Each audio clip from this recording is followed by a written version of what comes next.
네, 이번에는 우리 에듀테크 도구들 중심으로 좀 먼저 얘기를 해볼 텐데, 자, 이번 이스티 라이브 24에서는 마이크로소프트하고 구글, 뭐 코파일럿과 이제 제미나이.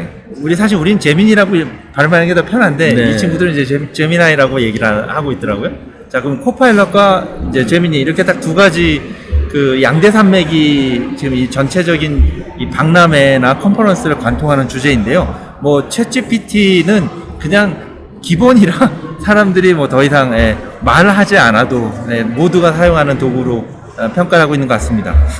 자, 먼저 마이크로소프트 엑셀러레이터 지금 굉장히 주목을 받고 있는 것 같아요. 이 세션에서 다루고 있는 그 숫자만 보더라도 제미니보다는 압도적으로 지금 그 엑셀러레이터라든지 코파일럿을 다루고 있는 세션들이 많거든요. 엑셀러레이터는 근데 우리가 정 대표님이 작년에 우리 영상 찍을 때도 소개했던 부분인데 어떻게 보셨어요? 엑셀러레이터는 지속적으로 발전하고 있다라고 생각을 했었고, 특히 이번에는 수학 쪽도 네, 맞아요. 매스코치 프로그레스. 네. 그래서 이 빅테크 기업들 간의 이 교육에 집중된 이 군비 경쟁, 각축전이 엄청나구나. 네. 그러면서 이제 이런 것들을 통해서 이 생태계 주요 플레이어들이, 스타트업들이 많이 사라질 수도 있겠다. 위협이 될 수 있죠. 맞아요. 네, 위협을 좀 느꼈었고요. 특히 사실 구글의 경우에는 그 엑셀러레이터에 비해 가지고 그렇게 뚜렷하게 신박하네 이런 건 없었잖아요. 약간 좀 한 시즌 정도 늦는 그런 느낌이죠. 그죠. 작년에도 네. 그랬었는데. 네네. 근데 구글도 이 제미나이 1.5를 기반으로 그 런LM이라고 하는 그 교육에 특화된 LLM들을 만들고, 그게 이제 구글 워크스페이스랑 구글 교육 쪽에 전반적으로 다 이렇게 네네. 적용이 된다고 하니까. 코파일럿하고 전략은 좀 비슷한 것 같긴 한데, 그렇죠. 그래도 그 중에서도 약간의 이제 차별화를 시도하는 것 같긴 해요. 아직 뭐 입증된 건 아닌 것 같지만. 네. MS하고 구글은 이 자기네들 가지고 있는 플랫폼을 기반으로 이렇게 열심히 그 서비스에 녹이고 있고, 반면에 그 오픈 AI 같은 경우에는 챗 GPT 에듀라는 것들을 통해서 이제 애플하고도 또 손을 잡기도 하고, 그래서 이 오픈 AI와 같이 그 LLM의 강자, 그 다음에 빅테크 플랫폼들이 만드는 LLM, 요것들의 어떤 경쟁, 이런 부분들 되게 어떤 재밌는 관점이지 않을까 생각합니다. 관전 포인트기는 한데요. 그러니까 객관적으로 좀 한 발 떨어져서 보면 이게 좀 재미있는 관전 포인트처럼 보이지만, 이게 스타트업의 관점에서 보면 굉장히 진짜 식은땀이 나는 그런 현상일 맞아요. 수 있거든요. 이를테면은 마이크로소프트의 AI 프레임워크 전체적인 그 계층도를 봤을 때 엑셀러레이터가 정점에 있어요. 맨 위에 그 구체적 응용 단계 배치되어 있는데, 맞아요. 그 중에 그 읽기라든지 매스라든지 뭐 발표, 뭐 리플렉션, 자 이런 기능들은, 자 그러면 읽기나 뭐 발표 이런 것들은 그래도 좀 범용적이거나 약간 그 비교과 영역처럼 보이고 이제 스킬처럼 보이니까 좀 그렇다 쳐도요. 걱정이 되는 거는 매스와 같이 이렇게 교과로 확 맞아요. 들어와 버리는 거예요. 교과 영역에 들어오면 이 수학 도구들이 그동안 사실 얼마나 많았습니까? 근데 이 여러 다양한 AI 기반 수학 프로그램이나 도구들이 다소 좀 위협이 될 수 있는 그런 현상들이 벌어지고 있어요. 맞아요. 되게 좌절스럽습니다. 네.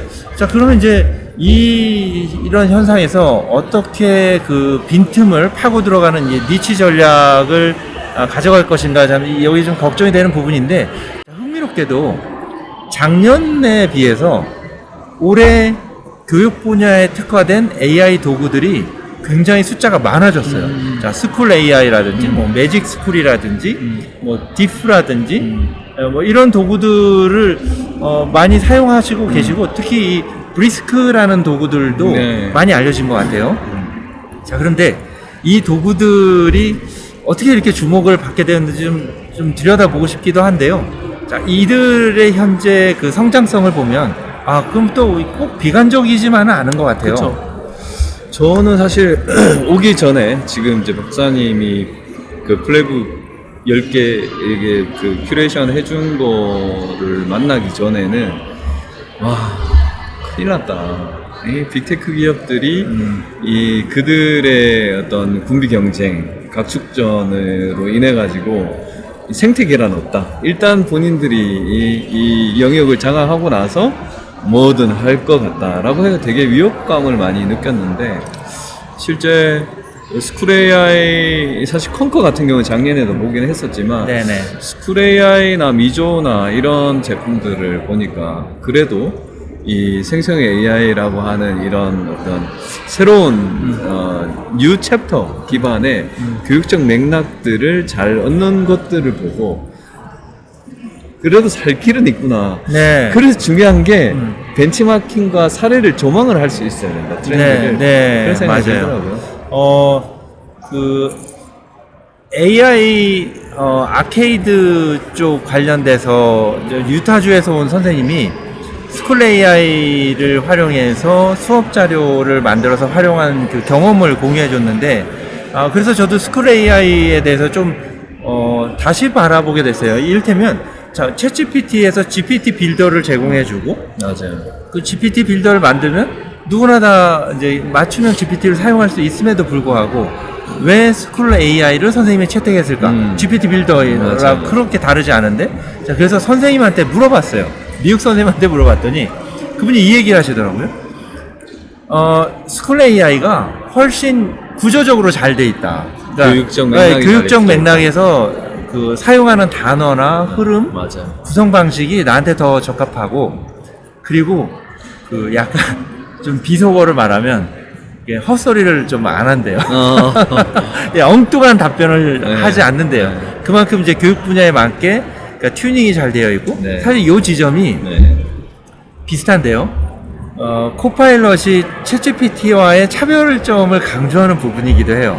예, 우리는 선생님의 데이터를 사용해서 학습을 시키지도 않고 구체적인 출처를 반드시 제공해주고 이런 안전성들, 신뢰성들을 강조하고 있는데 이 교육 분야에 특화된 도구들은 기본적으로 교육과정하고의 이 온라인이 잘 되어 있다는 측면 그리고 선생님이 그 사용하시는 이게 습관이나 패턴에 좀 최적화되어 있다는 이런 부분들을 강조를 하고 있는 것 같아요. 맞아요.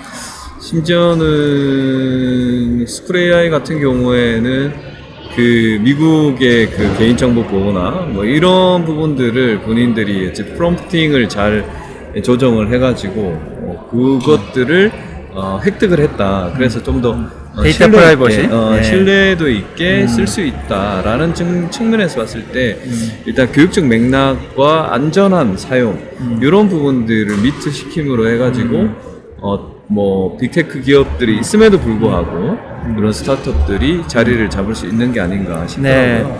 그래서 틈새 시장처럼 보이긴 하는데 그 굉장히 중요한 맥락인 것 같아요. 그러니까 기술적인 혁신이나 기능을 빠르게 고도화하는 거는 이제 기술 쪽에서 공급자 측면에서 굉장히 맞아요. 잘할 수 있는 부분이긴 한데, 근데 이게 이제 교실로 들어오면 얘기가 좀 달라진다는 맞아요.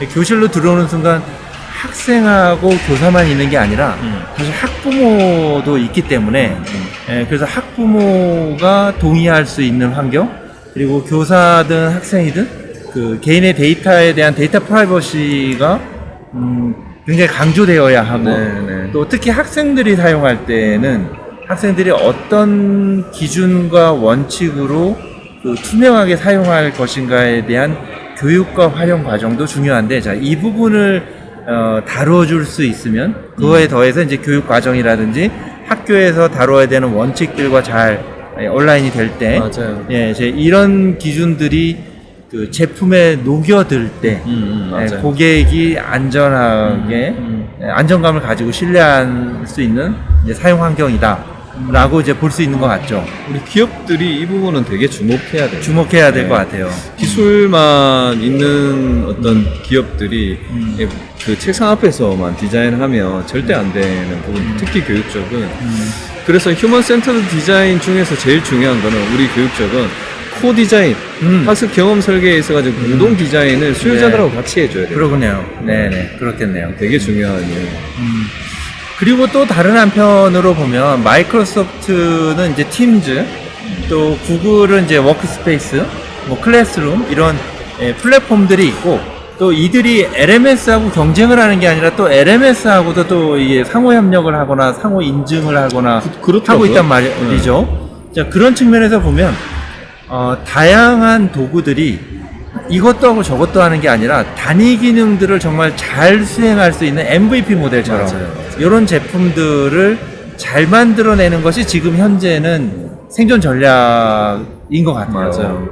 사실 하버드 언번들링 하버드 예, 요 중요하죠. 문서들이 꽤 많이 예전부터 맞아요. 있었는데 네네. 이게 이제 말씀하셨던 언번들링 기능 단위로 이 최첨단 기술들이 붙어가지고 이게 언번들링이 되고 그 언번들링의 기전은 상호 운용할 수 있는 표준이 기반이 돼서 네네. 플러그 앤 플레이를 할 수 있는 그런 어떤 방식이 돼야 되는 게 사실 이 생태계에서 되게 중요한 영역이다라고 하는 네. 것들을 우리가 알 수 있어요.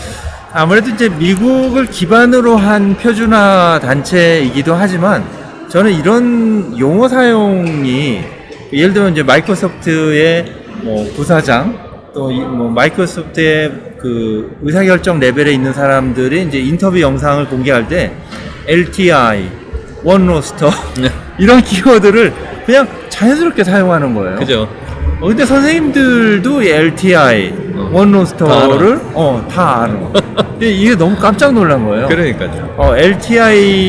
LTI라는 이 키워드를 자연스럽게 사용할 수 있다는 얘기는 지금 어떤 플랫폼을 이제 중심으로 해서 연결하는 방식이 아니라 그러니까 피어 레벨로 네. 그 생태계에서 공존하는 상황에서 필요에 의해서 서로 연결을 하는 정말 말 그대로 에코시스템에서 존재하는 것이 지금 현재 가장 그 미국에서 발견할 수 있는 큰 트렌드이다. 네. 이렇게 볼 수 있을 것 같아요. 박사님한테 한번 부스 하나 추천드리고 싶은 건 잘 아시겠지만 이노베이트 에듀 우리 지금 아이헵 플라잉버그랑 교육부 부스 바로 맞은편에 있는데 그게 그 이노베이트 에듀에서 하고 있는 운동 중에 프로젝트 유니콘이라고 하는 운동 프로젝트 유니콘이라고 하는 게 그 이제 상호 운용에 대한 부분들을 다 이렇게 그 컨소시 조직화하고 특히 이제 RFP에 상호 운용에 대한 LTI에 대한 뭐 이런 내용들이 다 들어갈 수 있도록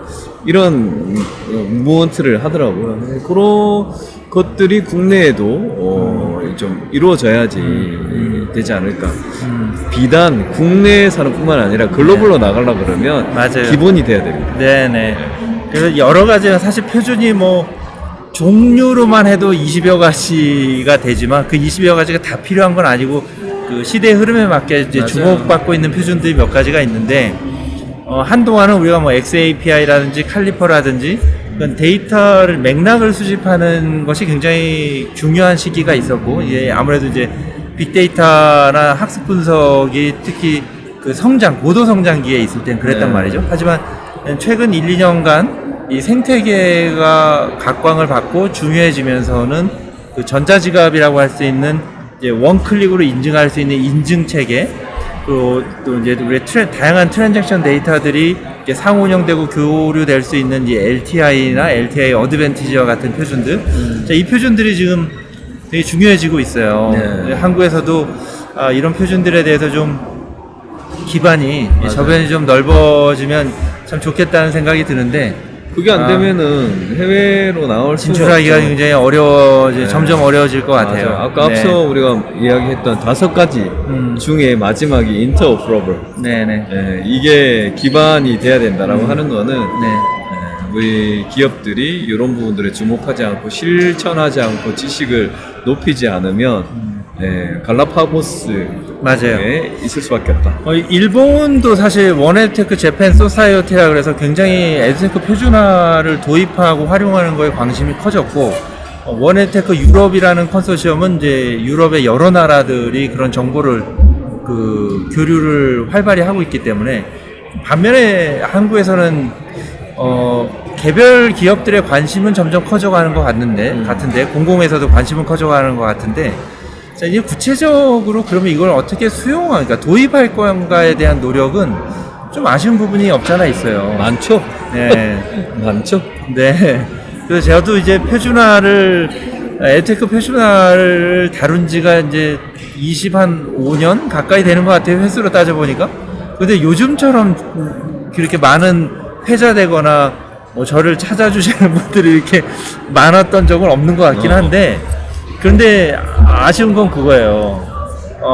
관심은 있는데 그 다음이 없어요. 맞아요. 네, 그 다음 액션이 없다는 게 좀 많은 아쉬움이 남는 대목이긴 하네요. 그러니까요. 네. 그리고 AI 관련해서요. 이제 이걸 저는 마지막으로 좀 코멘트를 꼭 남기고 싶어요. 사실 AI 기술 관점에서는 말이죠. 지금 이 기본적인 이 프롬프트 엔지니어링이라든지 뭐 생성 AI를 사용하는 언어 모델을 사용하는 이 단계는 사실 1년 전 이야기거든요. 지금 AI를 실제로 그 기업이나 제품화에서 사용할 때 주목하는 기술은요. 검색 증강 생성이라는 RAG, Retrieval Augmented Generation이라는 RAG, RAG이라는 기술이 사실은 굉장히 주목을 받고 있고요. 두 번째, Human Machine Teaming, 그러니까 기계와 사람이 한 팀을 이루어서 네, 협력해서 이루어가는 이런 환경, 도구. 자, 이게 지금 인공지능 분야에서는 가장 주목하고 있는 분야예요. 그런데 이 교육 분야라서 조금 타이밍이 안 맞아서 그런지 모르겠는데 이상하게 한 시즌씩 좀 늦는 것 같다는 느낌을 받고 받아요. 전혀 회자되지 않았어요. 어느 세션을 들어가도 검색 증강 생성이라는 이 RAG이라는 기술과 이 RAG이라는 기술이 가져올 때 얼마나 개인화된 선생님의 도구화가 될 수 있는지, 이 클래스 도구가 될 수 있는지를 다루지 않아요. 그건 주목해 볼 필요가 있겠네요. 근데 이 문제의 그 원흉이라 그럴까요? 마이크로소프트가 이 기술을 아직 교육 분야에 도입하고 있지 않아요. 이제 코파일럿을 바라보면 알 수 있어요. 코파일럿을 보면 파일을 업로드해야 하거나 데이터 분석을 직접 수행할 수 있는 기능을 제공하지 않아요. 구글 제미니도 마찬가지예요. 오픈 AI, 그러니까 챗GPT처럼 적극적으로 이 파일들을 올려서 내가 가지고 있는 나의 고유한 파일들을 지식화하고 그 지식을 참조해서 답변하는 이 과정이 구글이나 마이크로소프트의 주력 제품 라인업에 들어와 있지 않아요. 이게 원인일 수 있어요. 근데 이게 해결이 물론 내년까지 될 것 같고, 내년에 우리 샌안토니오에서는 아마도 이런 류의 제품이나 경험들을 공유하게 될 것 같은데, 이게 AI 산업계의 트렌드와 에듀테크에서의 AI 트렌드가 이런 이 한 시즌 이상의 격차가 항상 있더라. 그래서 이 부분을 좀 주목해 봤으면 좋겠어요. HRD 영역에서는 유사한 그 워크허브라고 하는 곳이 있는데, 그거 같은 경우에는 진짜 어쨌든 HRD 같은 경우에는 이 지식, 엔터프라이즈 지식 되게 중요하잖아요. 근데 이제 그 제미나이나 그 챗GPT 쪽에다 올리면은 보안에 문제가 되니, 그래서 이제 그 엔터프라이즈 포탈을 기반으로 해가지고 검색 증강에 대한 부분들도 아마 고민을 하고 있고, 그거를 워크허브 같은 경우에는 한쪽은 퍼블릭 LLM을 그대로 쓰고 한쪽은 SLLM을 쓰든지 뭐 아니면 검색 증강을 하든지 이런 것들을 같이 병합해서 쓰는 그런 케이스들도 보긴 했었거든요. 그래서 저는 이 부분을 좀 주목해 보고 싶은데요. 이 검색 증강 생성이라는 것이 접근하는 곳은 사실 지식이잖아요. 그러니까 우리가 날리지 스페이스라고 이제 정의를 해볼 수도 있는데, 이 날리지 스페이스를 구축하는 것은 이거는 그 오픈 AI나 구글이나 마이크로소프트가 주도하기가 좀 어려운 분야예요. 그러니까 솔루션 분야이기 때문에. 그래서 에듀테크 스타트업들이 훨씬 더 그 엔드 유저들하고 가까이 있잖아요. 그렇죠. 자, 그럼 날리지 스페이스를 누가 장악하느냐? 그러니까 누가 더 편리하게 구축하고 활용할 수 있게 만드느냐라는 사업 아이디어를 하나 말씀 주시네요. 예, 그런 부분들을 좀 주목해 볼 필요가 있고, 동의합니다. 예, 사실 저는 이제 그래서 좀 제가 기여할 수 있는 부분들은 교육 과정이라든지 뭐 성취 기준이라든지 이런 정보들을 날리지 스페이스로 구축을 해서 공개를 하고 이 날리지 스페이스를 또 가져가서 미러링 하든지 뭐 리플리케이션 하든지 그러니까 복제하는 관점으로 가져가서 여기에 자원을 연결한다든가 또는 더 쪼갤 수 없는 지식으로 확대를 한다든가 자 이런 식의 날리지 스페이스를 기반으로 한 제품화 전략들을 가져가면 그러면 어쩌면 그 빅테크 기업들의 오퍼를 받거나 또 협력 포인트들이 좀 생길 수 있지 않을까? 자, 이런 지점들을 봤는데요. 아무래도 저는 요게 이제 제 연구 이제 중심 이제 연구 주제다 보니까 근데 이번 이스티 라이브를 전체적으로 세션들을 보거나 박람회 이 부스들을 들여다봤을 때 여기를 다루는 곳이 별로 없더라. 거의 없더라. 이게 아쉬움이자 반대로 또 기회가 될 수 있겠죠? 그렇죠. 네, 기회로 잘 활용할 수 있으면 네. 좋겠다는 생각이 들어요. 네네네. 저는 이게 지금 우리 방송에 적합할지는 모르겠지만 그냥 개인적으로 질문이 하나 있는 게 일단 스트레치 AI 같은 경우에도 보니까는 이 여러 이제 여기 연방들이 있으니까 각 주 연방에서의 학습 맵 이게 이제 다 다르잖아요. 네네. 그러니까 이 교육 과정이랑 그다음에 이 컨텐츠랑 매핑 시키는 것들이 되게 어려웠다라고 아마 포스팅을 했던 것들을 네네. 봤었고 네네. 그리고 마이크로소프트 쪽인가 보니까 그 연방 정부별로 있는 이 교육 과정 맵들을 에듀게이트라고 하는 데서 이렇게 전체적으로 공개하고 예. 요걸 이제 인티그레이션 하는 그런 것들로 이렇게 무브먼트가 바뀌고 있더라고요. 네네. 그래서 야 이거는 우리나라가 좀 더 다른 독특하네 뭐 네. 이런 생각도 했었는데 그 에듀게이트가 지난 원에테크 러닝 임팩트 때 사실 거기 관련된 분이 저한테 거꾸로 묻더라고요. 케이스 네트워크에 대해서 저한테 거꾸로 물었어요.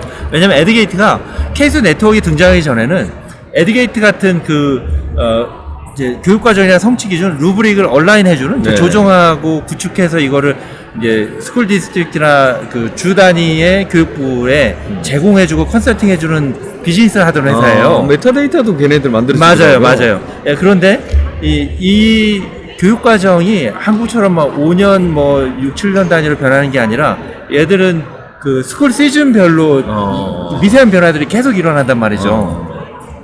그래서 원에테크가 사실 케이스 네트워크라는 머신 리더 그러니까 기계가 가독할 수 있는 교육과정 표준 체계를 그 지식화한 이유가 거기 있어요. 그러니까 매번 바뀔 때마다 어디서 어디로 바뀌었는지 또 각 주의 교육과정은 어떻게 구성되어 있는지를 컴퓨터가 이제 한번 쿡 찔러서 정보를 받아올 수 있는 체계, 그러니까 지식화한 거죠. 자, 이 지식화한 내용을 활용한다면 훨씬 더 생산성이 높아지겠죠. 그래서 에듀게이트는 어떻게 보면은 약간 이 어떤 페이스, 그러니까 트렌드에서 한 템포 좀 늦춰진 반면에 케이스 네트워크를 기준으로 그걸 활용하는 제품이나 스타트업들이 컨설팅 업체들이 조금 더 주목을 요새 많이 받고 있어요. 대체가 되겠네요. 예, 대체가 되어가고 있는 과정이고 그래서 사실 이 스트레치 AI를 설명해주러 온 분하고 본의 아니게 한 15분 정도 이 얘기를 했었던 기억이 나요. 그래서 한국도 이 케이스라는 표준을 기반으로 날리지 스페이스를 구축을 하면 이 날리지 스페이스를 기반으로 해서 이제 디지털 자원이나 평가 문항을 이제 연결하고 그래서 그걸 어떻게 보면 AI가 탐색할 수 있는 지도 데이터를 만들어주는 것과 마찬가지예요. 그쵸. 그럼 이 지도를 누가 촘촘하게 가지고 있느냐가 결국은 좀 더 생산성이 높거나 정확도가 높은 서비스를 하는 계기가 되겠죠. 그래서 제가 사실 요거를 이 주제를 연구를 지난 한 4, 5년간 해오고 있는 이유 중에 하나입니다. 앞으로 이렇게 변화할 것 같은 거죠. 근데 이런 변화들을 목격하고 있다 보니까 반갑기도 하고 걱정도 많이 돼요. 걱정이 많이 되죠. 사실 아까도 말씀하셨다시피 이 표준이라고 하는 것이 옵션이 아니다. 이제는 이제는. 필수고 우리가 예전에 10년 전에 사이버 가정학습 할 때 스콤이나 이런 어떤 표준을 리드했듯이 지금은 이미 이제 20년 전이에요 벌써. 와. 네, 20년 잃어버린 20년이네 이게. 네, 사이버 빨리. 가정학습. 네. 2004년에 집에 못 가고 구축하던 캐리스에서 그러니까 그 캐치업이 돼야 힘들게 되겠다. 일했던 네, 힘든 빨리 기억. 캐치업 해야 되겠다. 근데 지금 사실 말씀하셨다시피 알아 다 아는데 구체적으로 이걸 연구를 하기 위한 조직이나 뭔가 뒤에 그 팔로우 하는 게 있어야 되는데 그게 부족하다라고 하는 게 하나가 있고, 두 번째는 이스티의 그 서티피케이션 포 에듀케이터 같은 경우에는 그냥 역량들 정의하는 게 끝이 아니라 이 각 역량별로 루브릭이 있고, 이거 포트폴리오 관점에서 계속적으로 뭔가 그 퍼실리테이터가 멘토가 캐치업하면서 계속 이렇게 다듬어 주잖아요.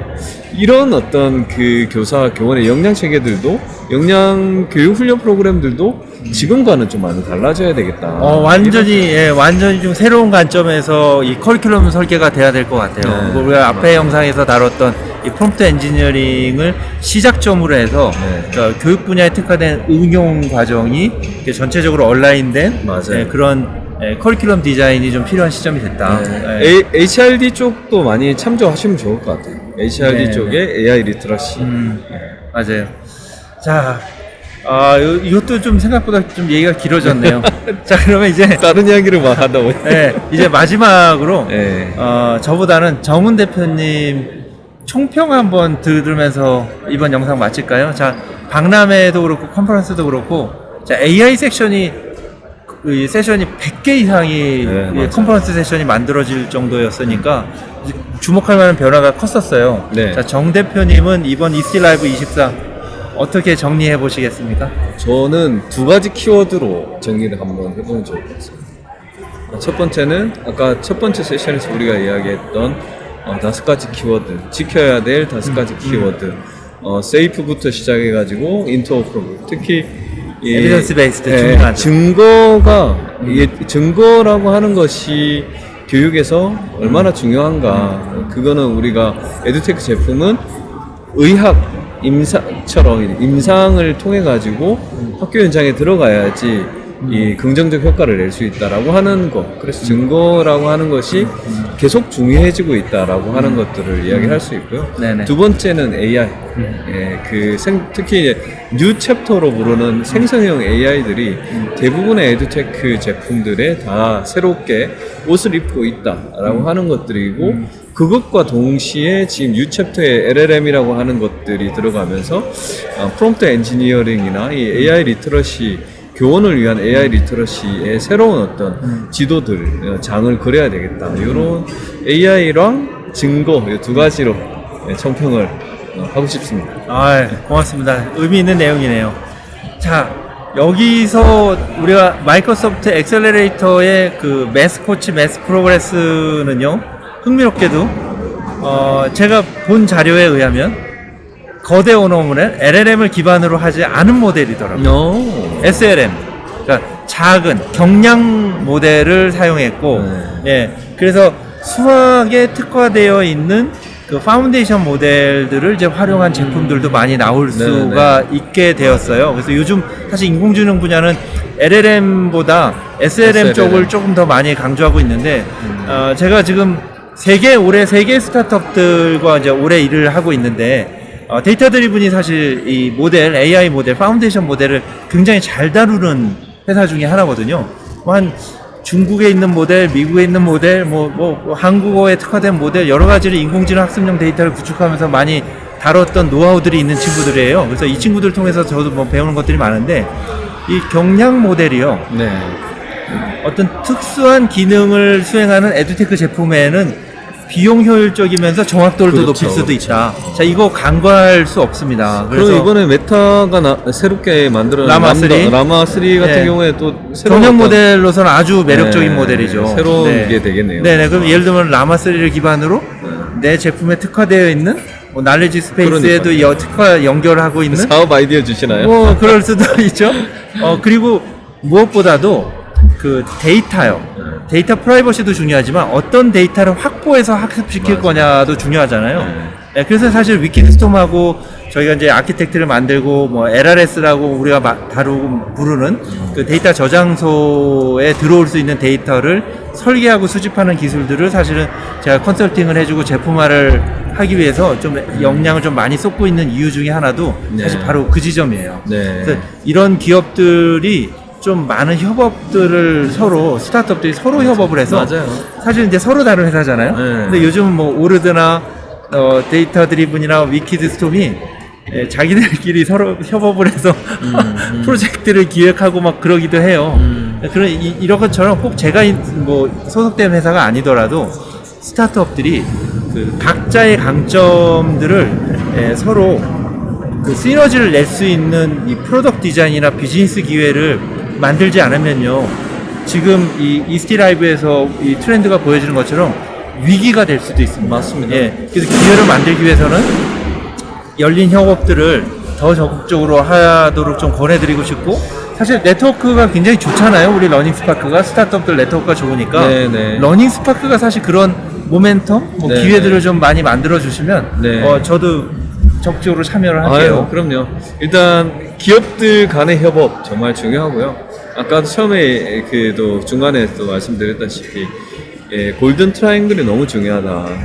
기업과 맞아요. 그 다음에 교사와 연구자들이 이 제품을 만드는 데 있어 가지고 함께 협업하는 구조, 그런 부분들이 되게 중요하고, 러닝스파크가 이번에 서울시 교육청이랑 건대랑 같이 에듀테크 소프트랩이라고 하는 거를 신공학관에다가 한 2개 2층에다가 짓고 있습니다. 그래서 그 K12 K12 대상. 그래서 아마 거기에는 지금 골든 트라이앵글에 속하는 기업이랑 교사랑 뭐 연구자들 같이 협업할 수 있는 그런 어떤 공간들도 만들 예정이기 때문에 들어가 보고 싶은데요. 네, 그런 부분들 많이 활용하시면 좋을 것 같고요. 특히 뭐 우리 그 조 박사님도 저지이긴 하지만 그 글로벌 에텍 스타트업 어워즈, 개사 어워즈도 저희들이 하고 있는데 많이 참여하셔가지고 해외로 진출할 수 있는 좋은 어떤 인프라 기회가 되면 좋겠다. 이렇게 홍보 말씀을 드리도록 하겠습니다. 마지막에 중요한 거죠. 그럼요. 자, 뭐라도 해야 되니까. 예, 자 이렇게 해서 우리가 그 시차 적응에도 어려움을 겪으면서 피곤해. 아침에 이렇게 퉁퉁 부은 얼굴로 찍으면 안 되는데 예, 시간이 오늘밖에 없으니까 이렇게 1시간 가까이 2개의 영상을 찍어봤습니다.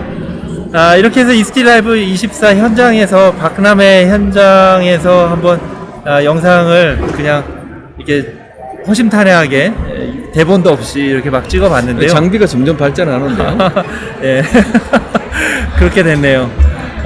한국에서는 사실 이렇게 좀 편하게 영상을 찍거나 만날 기회가 의외로 없어요. 우리 맞아요. 미국에 와가지고 이제 이런 걸 하니까 좀 이상하긴 한데. 1년 만에. 네, 1년 만에. 자, 내년에도 이런 영상 한번 잘 만들 수 있게 여러분들의 많은 관심과 지지를 부탁드리면서 여기서 정리 인사 드립니다. 고맙습니다. 감사합니다.